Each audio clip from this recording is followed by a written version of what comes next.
He may or may not have first seen the world there. Another difficulty arises. He confided on occasions to his friends that he was not sure of the identity of his biological father.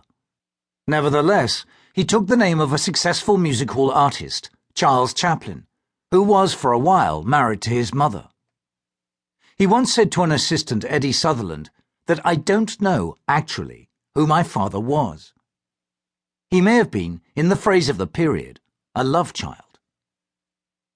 There is less difficulty about the identity of his mother. Hannah Chaplin gave birth to a boy in the middle of April 1889, at 8 o'clock in the evening. An announcement was placed in a music hall paper, The Magnet, in the following month. On the 15th, the wife of Mr. Charles Chaplin, née Miss Lily Harley, of a beautiful boy. Mother and son both doing well.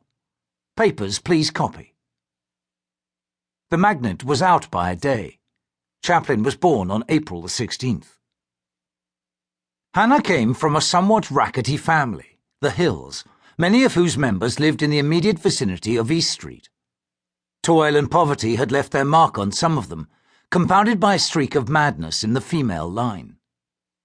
Lily Harley was her stage name. She went on the boards as a singer at the beginning of 1884, and her musical career earned some success before entering a decline. There is no doubt that she met Mr. Chaplin when he found lodgings with the Hill family in Brandon Street, Walworth. She was 19 years old and already pregnant, but the baby was not Chaplin's. The child, Sydney, was said by Hannah herself to be the result of an elopement to South Africa with a rich bookmaker named Sidney Hawkes. Whatever the truth of the matter, Charles Chaplin married her in June 1885 and gave the infant his surname.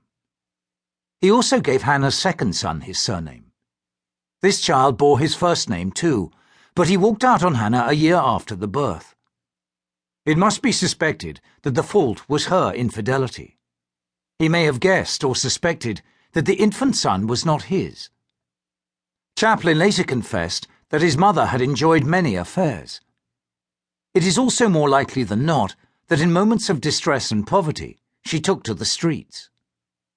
In My Autobiography, Chaplin states that to gauge the morals of our family by commonplace standards would be as erroneous as putting a thermometer in boiling water.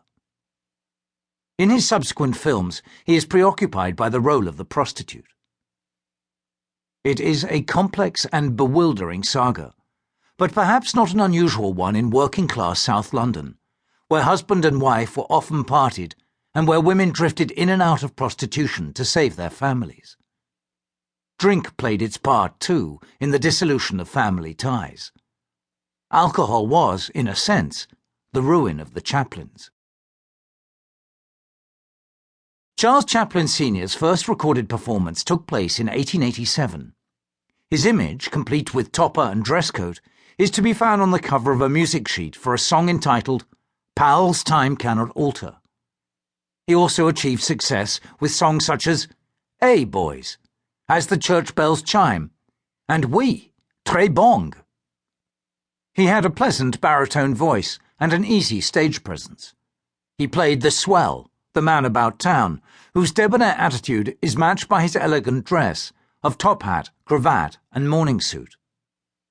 Champagne, however, may have been his drink of choice off as well as on the stage. In the manner of so many music hall artistes, he descended into alcoholism. It was often surmised that Chaplin possessed Jewish blood. He denied it, saying that, "I have not that good fortune." Yet on other occasions he hinted, or meditated upon, a possible Jewish identity. Since he did not know who his father was, there was some room for speculation. Yet it seems certain that he had Romany ancestors. He claimed that his maternal grandmother was half gypsy.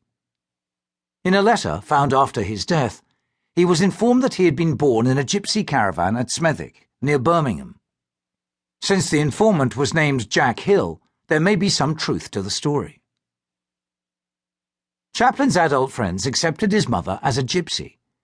It is reported that he himself was familiar with the English variant of Romany, and in particular was fluent in the patois among gypsies and street entertainers of London. Chaplin's eldest son, Charles